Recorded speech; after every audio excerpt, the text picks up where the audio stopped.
ಸಾವಿನಲ್ಲೂ ಒಂದಾದ ದಂಪತಿ ಹೃದಯಾಘಾತದಿಂದ ಆಸ್ಪತ್ರೆಯಲ್ಲಿ ಪತಿ ಸಾವನ್ನಪ್ಪಿರ್ತಾರೆ.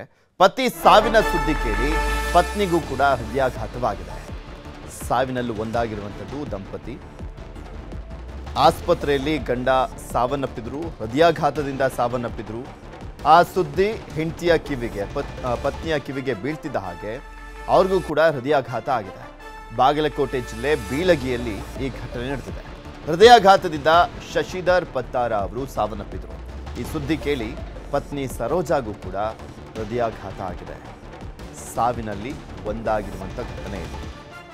ತುಂಬ ರೇರೆಸ್ಟು ಈ ರೀತಿಯಾದಂಥ ಸುದ್ದಿಗಳು. ಪತಿ ಪತ್ನಿ ಇಬ್ಬರೂ ಕೂಡ ಸಾವಿನಲ್ಲಿ ಒಂದಾಗಿರುವಂಥದ್ದು.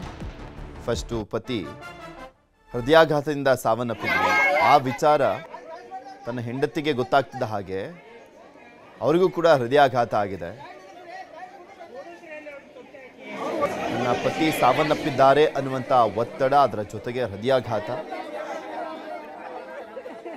ನಿಮಗೆ ಆ ದೃಶ್ಯಾವಳಿಗಳಲ್ಲಿ ತೋರಿಸ್ತಾ ಇದ್ದೀವಿ.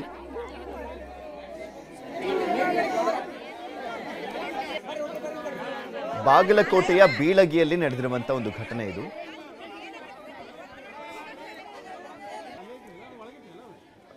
ಪತಿ ಸಾವನ್ನಪ್ಪಿರುವಂಥ ವಿಚಾರ ಕುಟುಂಬಸ್ಥರು ಹೇಳ್ತಿದ್ದ ಹಾಗೆ ಪತ್ನಿಗೂ ಕೂಡ ಆ ಕ್ಷಣದಲ್ಲೇ ಹೃದಯಾಘಾತ ಆಗಿದೆ.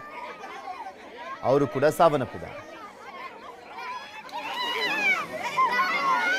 ಈ ಬಗ್ಗೆ ಇನ್ನಷ್ಟು ಮಾಹಿತಿಯನ್ನು ಕೊಡ್ತಾ ಹೋಗ್ತಾರೆ ನಮ್ಮ ಪ್ರತಿನಿಧಿ ಮಂಜುನಾಥ್. ನಮ್ಮ ಜೊತೆ ದೂರವಾಣಿ ಸಂಪರ್ಕದಲ್ಲಿ ಜಾಯ್ನ್ ಆಗಿದ್ದಾರೆ. ಮಂಜು, ಎಷ್ಟು ವರ್ಷ ವಯಸ್ಸಾಗಿತ್ತು, ಯಾವಾಗ ಆಗಿರುವಂಥ ಘಟನೆ, ಅಂತ್ಯಕ್ರಿಯೆ ಇಬ್ಬರನ್ನು ಕೂಡ ಒಟ್ಟಿಗೆ ಮಾಡಲಾಯ್ತಾ, ಹೇಗೆ, ಏನು ಮಾಹಿತಿ ಸಿಗ್ತಾ ಇದೆ?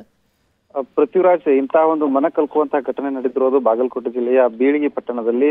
ನಿನ್ನೆ ಅಷ್ಟೇ ಸಾಯಂಕಾಲ ಈ ಒಂದು ಏನು ಶಶಿಧರ್ ಅನ್ನುವಂತಹ ವ್ಯಕ್ತಿ ಇವರು ಆಸ್ಪತ್ರೆಗೆ ದಾಖಲಾಗಿದ್ರು. ಅಲ್ಲಿ ಹೃದಯಾಘಾತದಿಂದ ಅವರು ಸಾವನ್ನಪ್ಪಿದ್ದಾರೆ ಅನ್ನುವಂತಹ ವಿಷಯವನ್ನ ಅಲ್ಲಿ ಜೊತೆಗಿರುವಂತವರು ಪತ್ನಿಗೆ, ಅಂದ್ರೆ ಶಶಿಧರ್ ಅವರ ಪತ್ನಿ ಸರೋಜ ಅವರಿಗೆ ವಿಷಯವನ್ನ ತಿಳಿಸಿದಾಗ ಅವರು ಆಘಾತಕ್ಕೆ ಒಳಗಾಗಿ ಅವರು ಕೂಡ ಹೃದಯಾಘಾತದಿಂದ ಸಾವನ್ನಪ್ಪಿರುವಂತಹ ಘಟನೆ ಇದು. ನಿನ್ನೆ ಸಾಯಂಕಾಲ ಇಂತಹ ಒಂದು ದಾರುಣ ಘಟನೆ ನಡೆದಿರುವಂತದ್ದು. ಬಳಿಕ ಒಂದು ಕುಟುಂಬದಸ್ಥರಲ್ಲೂ ಕೂಡ ಸಾಕಷ್ಟು, ಅಂದ್ರೆ ಪತಿ ಪತ್ನಿ ಇಬ್ರು ಕೂಡ ಈ ರೀತಿಯಾಗಿ ಸಾವಿನಲ್ಲಿ ಒಂದಾಗಿದ್ದಾರೆ ಅನ್ನೋದು ಒಂದ್ ಕಡೆ ಆದ್ರೆ, ಆ ಇಬ್ಬರನ್ನು ಕಳೆದುಕೊಂಡಂತ ಮಕ್ಕಳು ಅಂದ್ರೆ ಇವರಿಬ್ರಿಗೂ ಕೂಡ ಇಬ್ರು ಮಕ್ಕಳಿದ್ದಾರೆ, ಗಂಡು ಮಕ್ಕಳು. ಅವರು ಕೂಡ ಸಾವನ್ನಪ್ಪಿರುವ ಈ ಒಂದು ತಂದೆ ತಾಯಿ ಸಾವನ್ನಪ್ಪಿದ್ರಿಂದಾಗಿ ಆಘಾತಕ್ಕೆ ಒಳಗಾಗಿರುವಂತಹದ್ದು. ಅದರ ಜೊತೆಗೇನೆ ಕುಟುಂಬಸ್ಥರು ಕೂಡ ಈಗಾಗಲೇ ಅಂತ್ಯ ಸಂಸ್ಕಾರವನ್ನ, ಇಬ್ಬರ ಅಂತ್ಯ ಸಂಸ್ಕಾರವನ್ನ ಒಟ್ಟಿಗೆ ನೆರವೇರಿಸಿದ್ದಾರೆ. ಪೃಥ್ವಿರಾಜ್, ಓಕೆ, ಧನ್ಯವಾದ ಮಂಜು ನಿಮ್ಮೆಲ್ಲ ಮಾಹಿತಿಗಾಗಿ.